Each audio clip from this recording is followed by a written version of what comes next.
Espíritu de estupor. Puedes asistir a la iglesia, conocer versículos de memoria y hasta hablar de Dios con facilidad, y aún así vivir dormido. La Biblia llama a eso espíritu de estupor, una fuerza que ciega los ojos y tapa los oídos. Pablo habla de esto en Romanos 11:8. No es simple distracción, es un sueño del alma, un letargo que te acostumbra a la presencia de Dios sin realmente percibir que Él está allí. Es el tipo de sueño que no se cura con café, sino con arrepentimiento. Este espíritu no llega gritando, llega en silencio. Le encantan los bancos de iglesia. Ama a los creyentes que se conforman con mirar lo que un día vivieron. No necesita apartarte de la fe, basta con dejarte entorpecido dentro de ella, cantando sin creer, orando sin sentir, oyendo sin reaccionar. Isaías lo describió así: el Señor derramó sobre vosotros espíritu de profundo sueño y cerró vuestros ojos. Cuando eso sucede, incluso líderes, profetas y personas llenas de dones pueden quedar anestesiadas. No cayeron, solo se detuvieron. Y quizás seas tú. Un día sentías la presencia de Dios como fuego, hoy como recuerdo. Un día orabas con fe, ahora por costumbre. Aún estás allí, pero algo dentro de ti se durmió. Aquí está la advertencia. Mientras duermes, el enemigo trabaja. Jesús contó que mientras los hombres dormían, el enemigo vino y sembró la cizaña. Aún lo hace hoy. Planta distracción en lugar de devoción, rutina en lugar de adoración, pereza espiritual en lugar de pasión. Y cuando te das cuenta, la llama se apagó. No de golpe, sino poco a poco. Ese espíritu de letargo no quiere escandalizarte, quiere acostumbrarte, quiere que el pecado parezca normal y que la santidad parezca exagerada. No te quiere rebelde, solo adormecido, porque el diablo no teme a un pecador arrepentido, teme a un creyente despierto. Pero hay un llamado que resuena desde Efesios 5:14. Despiértate, tú que duermes, y levántate de entre los muertos, y Cristo te alumbrará. Pablo no hablaba al mundo, sino a la iglesia, a gente como nosotros. Tal vez has dormido por meses, quizá por años. Pero la buena noticia es que Dios todavía despierta. El mismo Dios que levantó a Jonás dentro del barco y llamó a Elías fuera de la cueva, hoy te llama también. Despierta. Aún hay fuego, aún hay propósito, aún hay vida. Demuestra que estás despierto. Suscríbete al canal para seguir recibiendo estos mensajes que abrirán tus ojos y fortalecerán tu fe. Y deja un comentario en este video contando en qué área Dios te ha estado despertando, porque cuando compartes, tu experiencia también despierta a otros. Espíritu de engaño. Si existe un espíritu que cose todos los demás, es el de la mentira. Jesús dijo que el diablo es su padre, mentiroso desde el principio. La mentira fue la primera arma usada en el Edén y sigue siendo la más eficaz, porque no necesita destruirte, solo convencerte de creer lo que no es verdad. El espíritu de engaño no se presenta con cuernos, sino con voz suave. Habla de libertad, pero lleva a la esclavitud. Habla de gracia, pero encubre el pecado. Habla de verdad, pero tuerce cada línea de ella. Así ha sido desde el principio. Cuando el enemigo miró a Eva y preguntó, ¿de veras Dios dijo eso? No negó la palabra, solo distorsionó su sentido. Y así sigue actuando. Este espíritu trabaja por dentro. Se infiltra en pensamientos, costumbres y hasta en predicaciones, hasta que el error parece virtud. Y lo peor, se adapta a cada generación. En unas se disfraza de religión, en otras de libertad. Hoy dice que el pecado es autenticidad, que la rebeldía es valentía, que la obediencia es debilidad, y muchos lo creen. Pero hay algo aún más peligroso: el espíritu de seducción. Pablo advirtió a Timoteo que en los últimos tiempos, muchos se apartarían de la fe, escuchando a espíritus engañadores y doctrinas de demonios. No porque rechazaran a Dios, sino porque querían un Dios más cómodo, un Dios que no los contradijera. Estos espíritus no te empujan lejos, te atraen despacio. Dicen, Dios quiere verte feliz, sigue lo que tu corazón diga. Pero la Biblia nunca dijo eso, dice que el corazón es engañoso. Dicen, Dios entiende, no pasa nada. Pero Jesús no murió para que el pecado fuera comprendido, sino para que fuera vencido. Y hay otro nivel, el espíritu del anticristo. Juan escribió que ese espíritu ya está en el mundo, no solo sobre el fin de los tiempos, sino sobre el presente.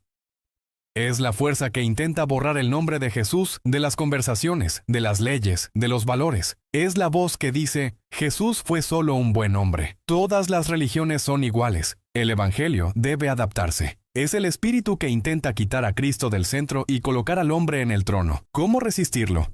La Biblia responde, examinen los espíritus, si proceden de Dios. No creas todo lo que suena bonito. El espíritu de engaño pierde fuerza cuando la verdad es hablada. Así que no te calles. Pregúntate, ¿esto exalta a Jesús o exalta el ego? ¿Produce arrepentimiento o solo emoción? ¿Me acerca a la santidad o me deja cómodo en el pecado? Declara lo que es verdadero, aunque la cultura diga lo contrario. Jesús dijo, «Conoceréis la verdad, y la verdad os hará libres».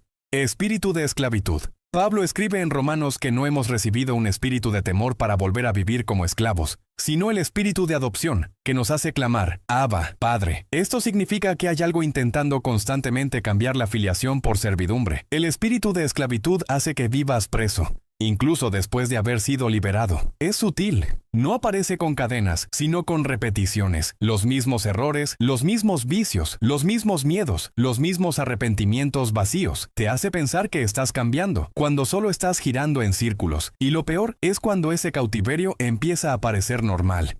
Cuando dices, así soy yo, es mi cruz, es mi carácter. Y sin darte cuenta, aceptas lo que Jesús ya rompió en la cruz. Jesús dijo, todo el que peca es esclavo del pecado. No se trata de moralismo, sino de dominio. El pecado promete placer, pero entrega prisión. Y el espíritu de esclavitud se alimenta de eso, de personas que confunden alivio con libertad. A veces se disfraza de religión. Te hace creer que puedes pagar a Dios con buenas obras, como si su amor fuera un salario y no gracia.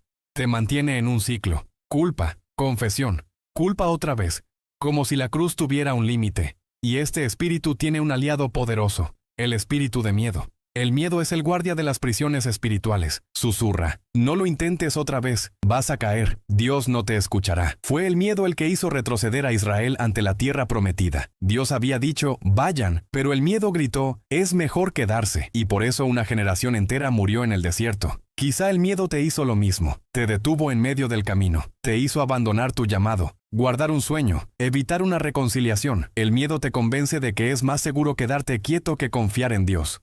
Pero la verdad es que nada es más peligroso que la parálisis espiritual. Y cuando el miedo se asienta por mucho tiempo, da lugar a otro espíritu, el espíritu de opresión, llamado también espíritu de tristeza o de pesadez. Isaías dice que Dios nos da manto de alabanza en lugar de espíritu de angustia. Ese peso es real. Es la sensación de despertar cansado sin razón, la apatía que reemplaza la alegría, el vacío que seca la fe. Ese espíritu no quiere solo entristecerte, quiere agotarte, quiere robar tu fuerza hasta que dejes de luchar. Sabe que si no logra destruirte, basta con dejarte sin ánimo. Porque un cristiano sin alegría es un cristiano vulnerable. Pero hay un arma poderosa contra eso: la alabanza. Isaías dijo que Dios nos da la vestidura de alabanza en lugar del espíritu de tristeza. Y eso no es poesía, es estrategia espiritual. Porque la alabanza atrae la presencia de Dios, y donde llega su presencia, la opresión pierde el aire. No naciste para vivir con miedo. No naciste para repetir fracasos. Naciste para andar libre. Y quien el Hijo libera es verdaderamente libre. Espíritu de prostitución es una expresión fuerte, pero sumamente precisa. El profeta Oseas la usó para describir a un pueblo que aún pronunciaba el nombre de Dios, aún iba al templo, aún ofrecía sacrificios, pero cuyo corazón ya estaba en otro lugar. De eso se trata, traición espiritual. Este espíritu no empieza con un pecado visible, sino con distracción. Una mirada dividida, una lealtad compartida, una fe que se vuelve conveniencia. Poco a poco, el corazón es seducido por otros amores. Éxito, placer, poder, reconocimiento, control, hasta que Dios deja de ser el centro y pasa a ser solo una parte más de la agenda. Y lo más sutil es que este espíritu se esconde detrás de cosas buenas. Susurra, solo te estás dedicando al trabajo, solo cuidas de tu familia, solo estás siendo responsable. Pero sin notarlo, la persona comienza a vivir para lo que un día fue solo una bendición. El don se convierte en ídolo. El llamado en pedestal, la fe en apariencia. Eso fue lo que Oseas vio en Israel. Un pueblo que decía amar al Señor, pero buscaba otros amores. El espíritu de prostitución hace exactamente eso. Divide lo que debería ser íntegro. No quiere destruir tu fe. Quiere diluirla hasta que pierda fuerza. Y junto con él viene el espíritu de impureza. La Biblia lo llama espíritu inmundo, y aparece muchas veces en el ministerio de Jesús. Es el que contamina, el que vuelve común lo que era santo. Habita donde hay suciedad, donde hay puertas abiertas, donde falta la presencia de Dios. Jesús encontró a un hombre dominado por una legión de espíritus inmundos, viviendo entre tumbas, hiriéndose y gritando solo. Esa es la marca de este espíritu. aísla, destruye, roba la identidad. Y cuando alguien intenta liberarse sin llenar su corazón con el Espíritu Santo, Jesús advirtió que ese espíritu vuelve, trayendo otros 7 peores. Por eso, pureza no es perfección, es habitación. No es ser impecable, es estar lleno, mantener el corazón lleno de luz para que no haya espacio para las tinieblas. El problema no es que el mundo toque la puerta, sino que la casa esté vacía. Pero hay otra impureza menos visible, la relacional. La Biblia habla de un espíritu de celos y de un espíritu de discordia. Son parientes cercanos, uno destruye por dentro, el otro por fuera. El celo es sutil. Se disfraza de celo santo, pero nace de la comparación. Fue lo que destruyó a Caín.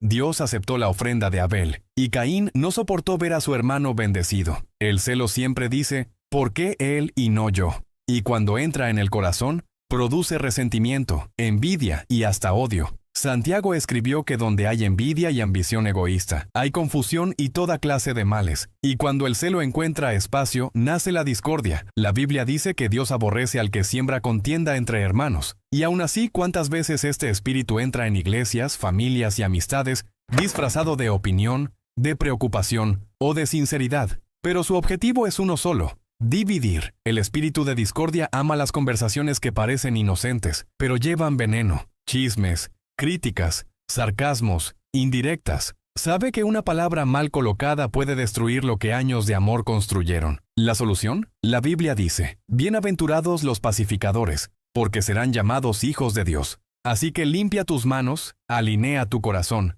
restaura los lazos, pide perdón si es necesario, rompe vínculos con lo que te contamina y reconstruye los que el orgullo destruyó, porque la pureza no es ausencia de error, sino presencia de amor, y donde el amor vuelve al centro, toda contaminación pierde poder.